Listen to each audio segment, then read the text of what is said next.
Hanging out in Oswego today with a guy I've never met before, just met him about 15 minutes ago. Steve Gioia Jr. has done a whole lot of things in racing. I mean, when you look at his resume, it's pretty darn good. 11th all-time in the Oswego Speedway win list at 26, 12 winning seasons, 85 track champion. And the one thing I like about this stat, Doug Hevron won 81 to 82, Bentley Warren 83 and 84.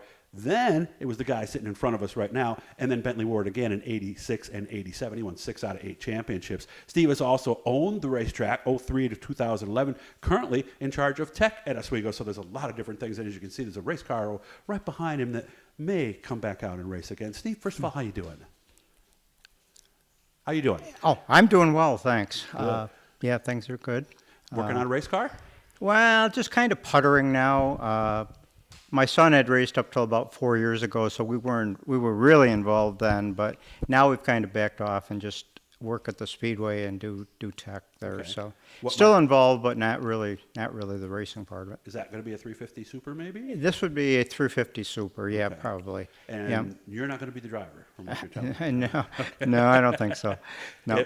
Would you tell me, since you got out, 1996, by the way, was his last year of racing, you haven't even sat in a car since then. I know they had those vintage cars last weekend. I guess I thought a guy like you might want to get out there and take a few laps. No, that doesn't really, you never lose the real desire to race, but I'm afraid that if I got back in it again, it would be one of those things that I'd want to do more and then more, and I'd rather not do that. When you retire, you retire. That's what I've tried to do. The analogy I used earlier about an alcoholic who just goes and has a drink maybe once every fourth Saturday, we know how that ends, right? Yeah, And that would be the ends same badly. thing with you. Yeah, it's the same. It's the same thing. So how did you go from driver to owning the racetrack? Because not many people go that route.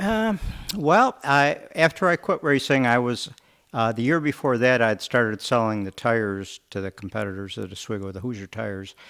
That kind of led into a speed shop business because then the former owners of the track asked me if I would do a little bit more to help keep the racing alive, and I was a local person, and so I got into that pretty heavy, and it just leads you in some different directions. Mm-hmm.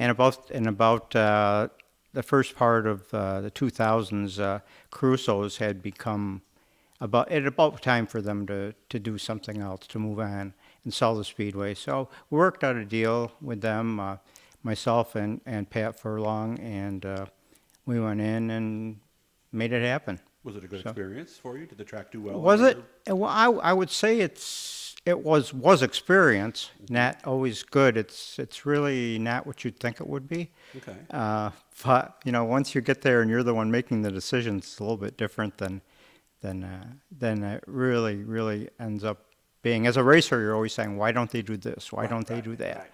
I would have done it this way. Right, exactly. It's the same thing. You're thinking you can please 100% of the people, and by the time you're done, you're lucky if you get 10%. Yeah. So that was the biggest thing that you learned from that experience, was dealing with the people who were the weekly competitors, the officials, and the drivers, of course. There's so many different personalities involved, and everyone has a different take, and it becomes a really difficult job. We're doing 2 interviews, by the way. This one we're going to jump around a little bit. Then we're going to another one I'm going to air later. Kind of like what I did, with Joe Gosick. We'll actually go back to the very beginning and talk about all that. All right, I got to get to a question that Doug Hevron sent me. Okay, and as soon as I asked Steve about it, he smiled, so he remembered it. Let me see what he says here. Oh yeah. Broke one of his winning streaks. He said he drove his butt off and tried to pass you, but he couldn't. You remember that race? Yeah, I do remember that race. Yeah, when you talked about it, it was a Twin 30s race, and Doug was really hot at the time, and no one had beaten him, and I don't know how many races it was, but we got a good start and got out ahead, and there were some tough years there racing. Some of the guys I raced against, Jimmy Champagne, Eddie Bellinger, Doug Hevron, Bentley Warren. It was hard to win a race. Those guys were so good so I feel lucky that I even got one, but. Did you know he was on a streak? Well, yeah, they made it kind of, they kind of played it up because that was a popular thing to do. Yeah, because winning streaks in racing don't happen much. It's not like baseball or basketball where you can win 10, 15 in a row. No. doesn't work that way. No. So he said he was driving hard. Were you maybe driving just as hard or a little harder, knowing that he was behind you? And Well, you were gonna break I don't straight? know how hard he was driving, but I was He said probably he was driving pretty hard. driving a little bit hard myself. Well, yeah, you know, come on. to So stay that was- ahead. That was Yeah. the era. What's the biggest thing that's changed from those days? Because you're still a tech official. You're there every year. What's the biggest Yep. things that's changed? The biggest change is probably, you'll hear from most racers, technology. Things are quite a bit different now than they were in the old days when you could make a part work on your car if you really needed it, and those days are gone. You know, everything's a specialty part, and you know, in fact, after the COVID now, getting parts has become Yes. the hard thing. I spent some time with Pat Morrison yesterday, and he's having a tough time getting engine parts, and it's like that through the industry. Yeah. You know, we have a tire shortage right now. We're pretty lucky at Oswego. We should have enough tires to complete the year, but we had to ration them, which we do to a certain extent, but even more so this year. So, you know, it's just it's not the same world it was. Of course, when I go to a lot of the shops, everybody's got a table like you've got, and it seems like you guys still have to fabricate a lot of parts on these cars, though, don't you? Supermodifieds, we do, yeah. There isn't really a Troyer or a Bicknell Right, or yeah. You're still for cutting bolts and stuff like that. Right? yeah. Yep, and Joe Hawksby's kind of taken a kind of control of the Supermodifieds. He's built a lot of successful cars, does a really good job. And some of the newer racers coming in don't necessarily have the skill it takes to build a race car, so that really limits the number of people you get involved in the division. It's true.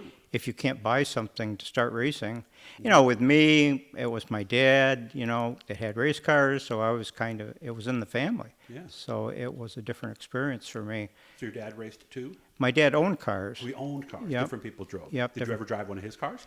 Yeah, when I first started, yeah. How was that, driving your dad's car? Well, he didn't want me to drive. Oh, no? It was an opportunity where he had always hired drivers, and he was without a driver. And I said, "Why can't I try it?" "No, you don't want to do that. You know, Why? no, I don't want you to do that."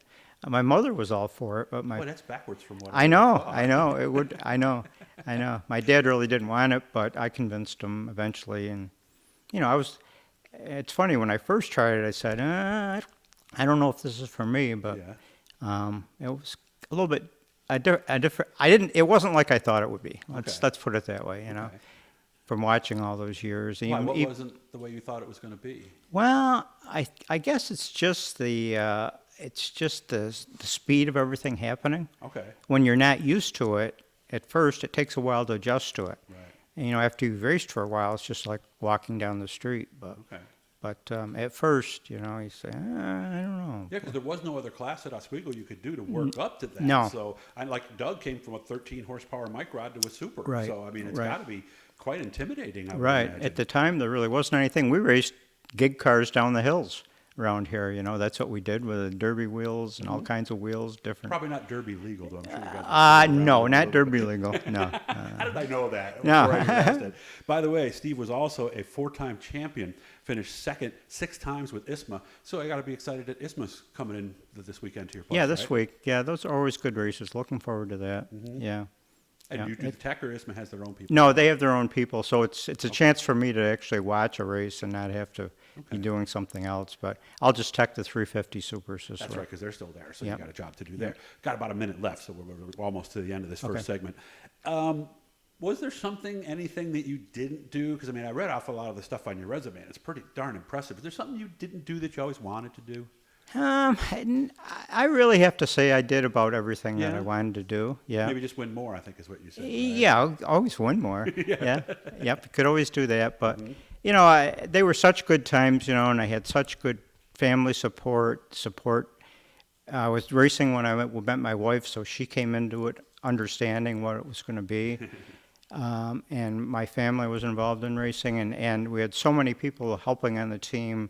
It was like a family event, you know. Sounds like a Every great race we time. went to, it was so important, such a big part of it. So make sure to come back for the next one here, guys. We're going to record it right after this. We're going to change our location. You know, I like the background to look different, so the thumbnails look different. We'll go all the way back to those days with those not quite legal soapbox derby cars and find out how he got into this game. Hit the blue E, guys. Subscribe, all that good stuff. Like, share, all that. And Thanks for your time, man. It's great meeting you. And again, You're look for welcome. that other one. It'll be coming up in about a couple weeks to a month. Thanks again for having me out, man. Yeah. See you later.